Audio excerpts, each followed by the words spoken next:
What's good, guys? It's your boy Amaro D, aka The Amar Show, and we're back with another episode of ODTV.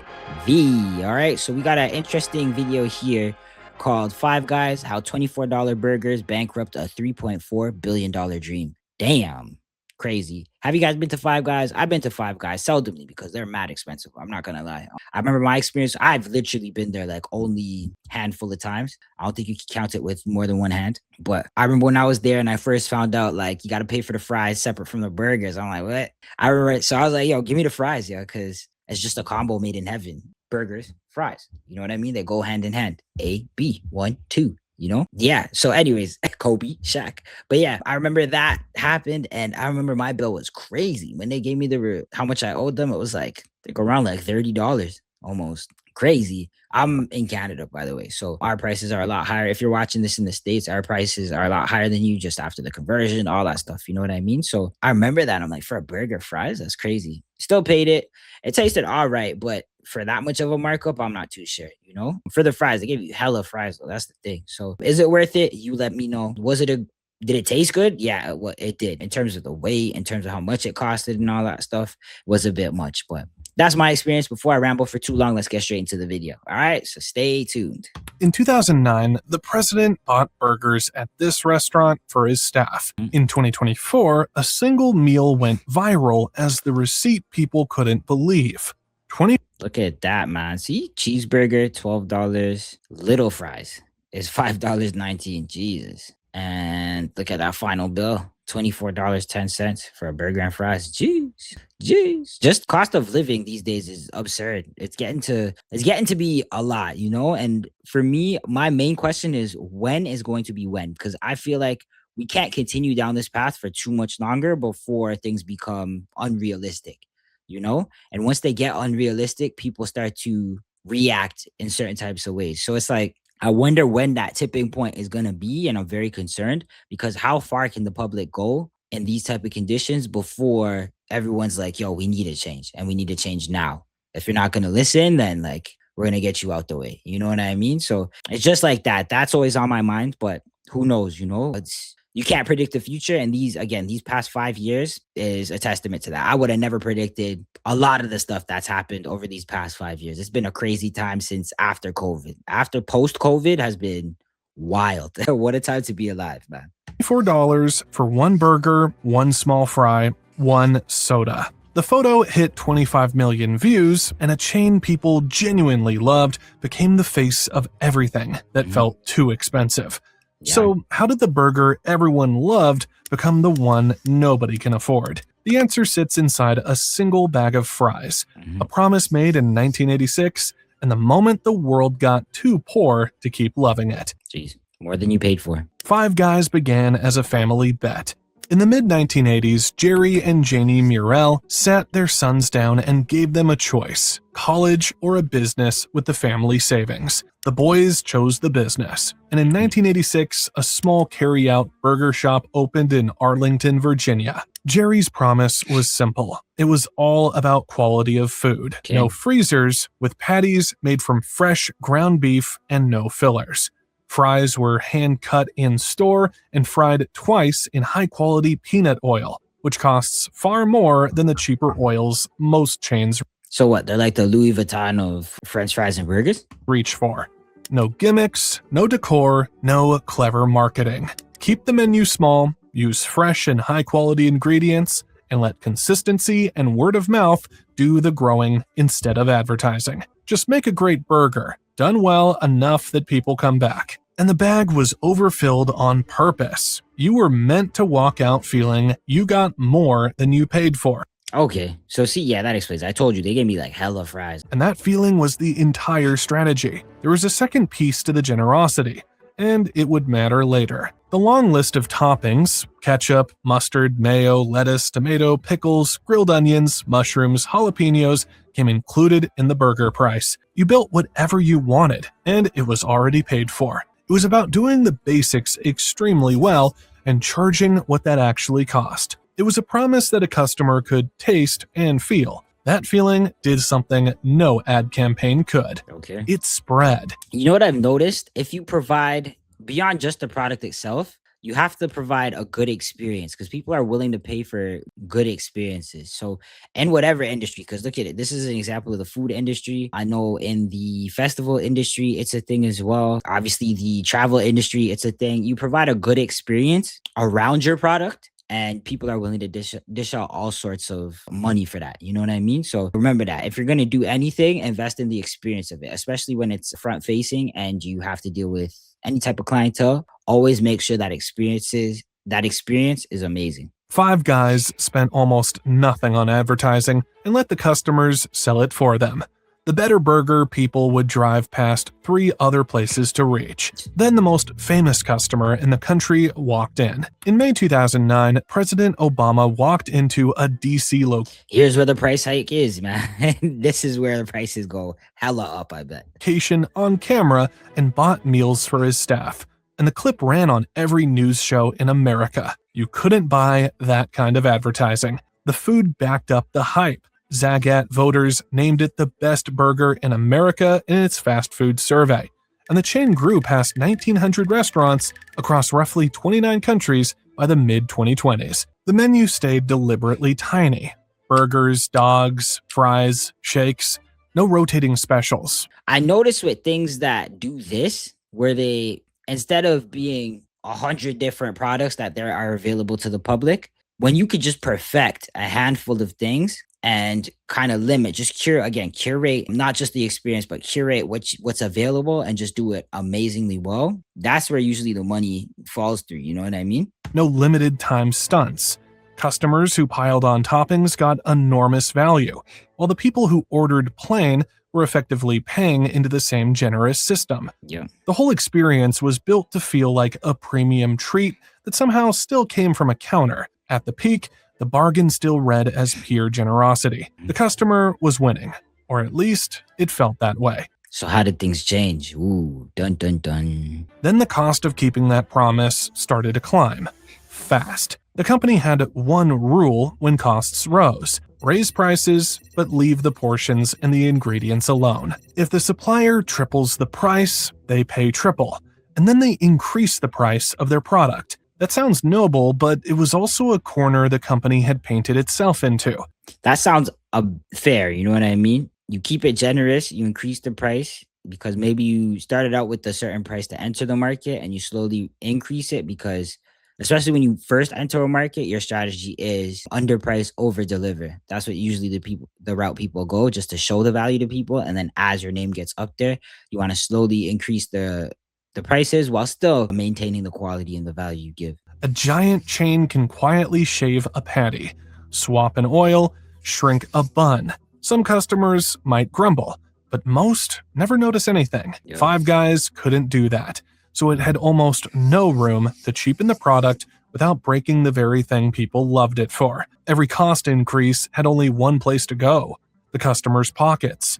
But that's a shame, you know, how you have to cut the quality. You're trying to finesse your customers and your peoples. Obviously, you want to go about ways to make things cheaper and more cost effective for you, but I don't think the customer should be paying for that. You know, the customer experience shouldn't be affected by that. If you started out with high quality and you get big for having high quality, keep the high quality. If you start out with having high portions and people know you for having high portions, I'm sorry, but you got to keep the high portions. You set that expectation, you know? So, the price gap between them and normal fast food widened.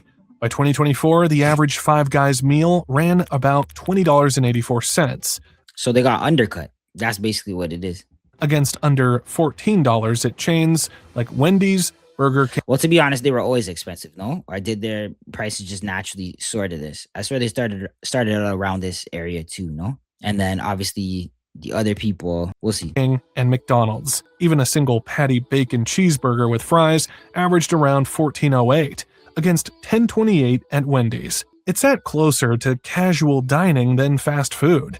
The same choices that once filled the bag were now inflating it. The generosity and the expense were the same thing all along. People had just been on the winning side of that equation for so long, they forgot there was another side. Yep. Then the wider world turned, and the bill became impossible to ignore. The fuse is lit. The pandemic lit the fuse. From 2020 beef, labor, and energy costs surged across the whole economy. Yo, And Five Guys' fresh everything model had no shortcut to absorb them. And the rising tide wasn't unique to one chain. By late 2025, the median restaurant burger in the US sat around $14, up over the previous year. crazy. Burger prices were climbing everywhere. Just everybody in general has gotten so expensive, you know, and then couple that with the economy and things like tanking. Yeah, it's not a good mixture. Five Guys just started from a higher base and had the least flexibility to soften the blow. So when the whole market drifted up, it drifted up from a number that was already eye-watering. So the prices went up and up. A combo that ran around 14 in 2010 was crossing into the low 20s by 2024. Wow. Prices that were already high getting higher.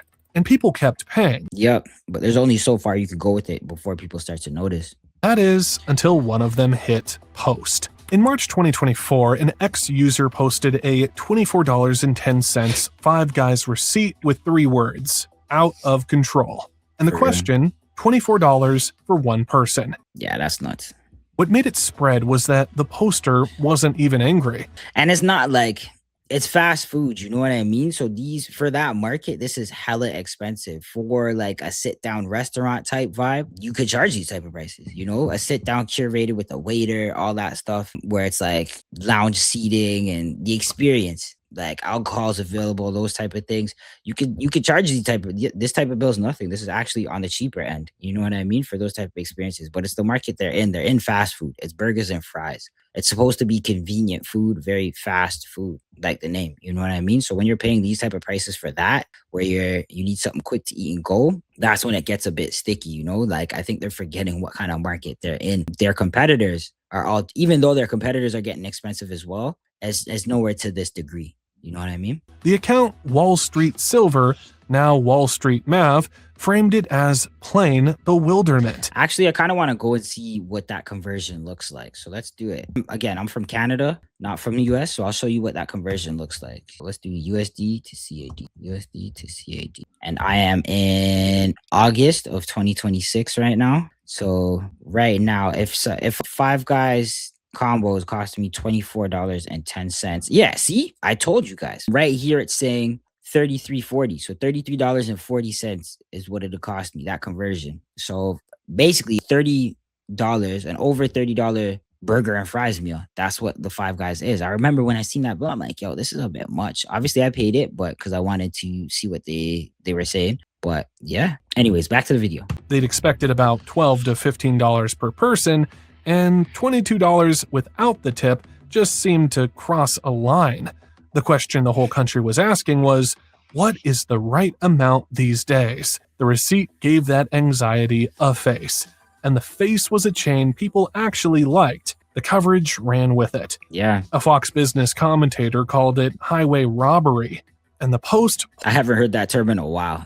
This is highway robbery. I used to hear that all the time in like older movies. pulled in thousands of comments arguing over whether a burger chain had any business costing that much. The image drew nearly 25 million views and tens of thousands of comments. A treat had quietly become a once-in-a-while expense, and people were saying so out loud. And the receipts kept coming. A customer named Trev posted his order beside a 2011 receipt to show the price had nearly doubled in 14 years. Whoa. Total $8.39. Just the cheeseburger alone. Is this before taxes? So this is after taxes. What year was this? 2011. So found a Five Guys receipt from 2011, basically RP to these prices. So this is April 4th, 2011. And look at this. This is $8.39 in 2011. This is after tax as well. And this is before tax, just the cheeseburger. Skip the drink. Before the cheese, like just the cheeseburger is more expensive at $11.17. Plus the drink, and we've just blown up the whole bill. You know what I mean? Each new receipt fed the last one, and the chain became a reliable shorthand for the moment a bill makes you wince. The same word of mouth that carried it from. But to be honest, I like it when the public kind of holds these businesses accountable for stuff like this, because there needs to be somebody to hold these guys responsible for what they're doing. Because when they start to go out of hand with it, it's like, okay, the public accepted this. Let's go a little bit further. Okay, they accepted this. And then they take on they take advantage of the passive nature of society. You know what I mean? So we need stuff like this to make sure things are within a certain realm, things stay in a certain realm, because no way fast food as a Canadian should be costing me $30. Crazy. From one shop in Arlington to nearly 2,000 was now running in the other direction at the same speed. Loved and priced out. What really hurt was that the food was still good, and almost nobody pretended otherwise. Yep. Even the angry posts kept conceding the quality. The recurring line was, "I love Five Guys, but I can't afford it anymore." Or, "It's good, but not that good." Yeah. The fresh beef, the hand-cut fries, the premium buns, all of it still landed. Coverage that picked the prices apart kept circling back to the same admission. So it seems like they hit that point of diminishing returns where they have a certain price for their product, even though their product was super good. That price was way too it crept up, matched what they had. People loved it, and they were at that golden price point. And then boom, they hiked the price even more, and now it started to view in people's minds like, look, this isn't worth it. I know this burger, even though it might be an industry leading burger, burgers in general shouldn't be priced this, or a fast food combo in general should not be this expensive. So even though you guys are good, I'm gonna pass and go for the next best thing that's more affordable, because the product you're selling shouldn't be this expensive. That the quality was at least part of what justified the cost. The taste was never the complaint. The price was the complaint. So the same customer evangelism that built the brand now ran in reverse. The shift in perception was the whole event. And Five Guys' answer never changed. The price reflects fresh ingredients, free toppings, peanut oil fries, and bigger portions. Yep. The founding promise, word for word, now restated as a defense. And that's the strange position the company ended up in. The exact qualities it used to advertise were now the qualities it had to justify. Everything that once sounded like generosity now sounded like an excuse, even though it was the identical list. The bargain had officially broken. See what I'm saying? Yeah, the bargain had officially broken. That's an amazing term for this. The generosity was now the grievance, and the company would not, maybe could not, take it back. But what the memes and jokes never showed you was actually absorbing the cost. Who's really paying? What happened outside the US tells the financial picture clearly. In the US, they closed at least 14 stores. Average store profits have dropped 10.6%, Jeez. and they've spent $200 million buying back franchises. In the UK, Five Guys' profit after tax fell too, to about £1 million in 2024, down from £6 million the year before, even on revenue over £320 million. Okay. Until then, the UK story had been one of growth. Revenue climbing from £122 million to £149.5 million with stability said to be returning. But even then, the margins were thin because the money kept going back into ingredients and expansion. The European holding company went further into the red, posting a £43 million loss in 2024.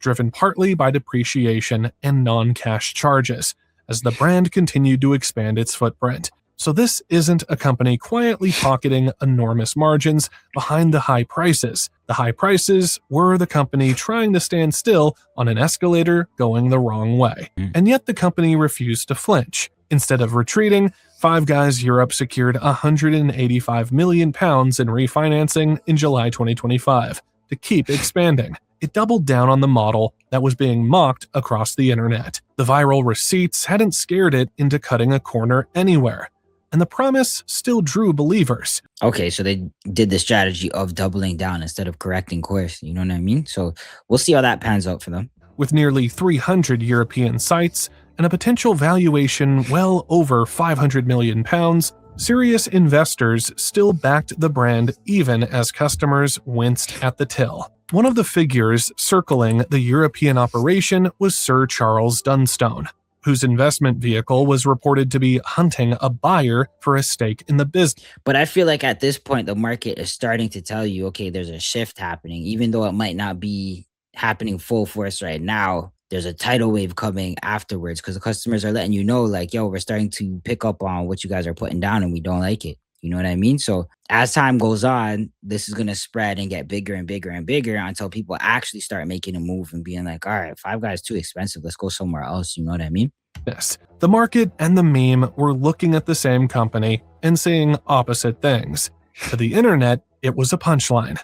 To investors, it was still a premium brand worth £500 million and growing. And the pressure that started the whole fight was not easing. US cattle prices hit record highs in August and September 2025 and are still rising as of mid-2026, which means the fresh beef math at the center of everything is only getting more expensive to run. The receipt that shocked people in 2024 was not the ceiling.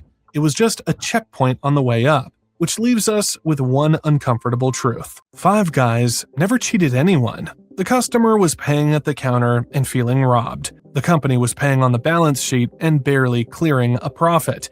Both ends of the same promise were getting squeezed, and the bag full of fries sat in the middle, costing everyone more than it used to. The overfilled bag, the fresh beef, the toppings that cost extra everywhere else, that was always the deal. They just kept the promise while the world got poorer. And the same generosity that made people fall in love is now the thing that makes them flinch at the till. For a whole family with kids who want this type of stuff and they want to bring their kids here, that bill's going to be outrageous. If one person, for me in Canada, if one meal is like $30, for a 4-person family, you mean to tell me you're spending $100 on fast food? Over $100 on fast food is crazy.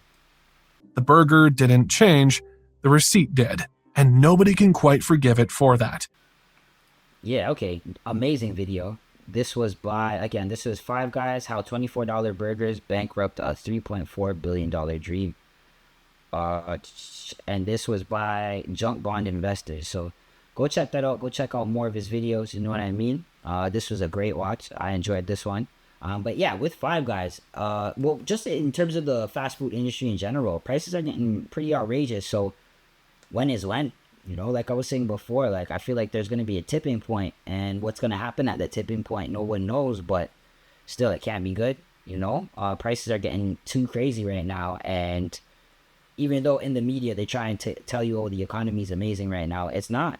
People are feeling it. You know, the middle class and lower, the working class, like they're all feeling it. Maybe the rich people don't feel it, but the regular person is, and that's where majority of people are. So I'm saying, like, this can't go on. Like, when is when?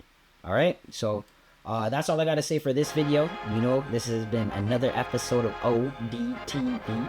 Thank you so much for watching. Please like, subscribe, comment your thoughts. You know what I mean? I am your host, Amaro D, aka The Amar Show, and I hope you guys have a great day. All right, so peace out. Till next time.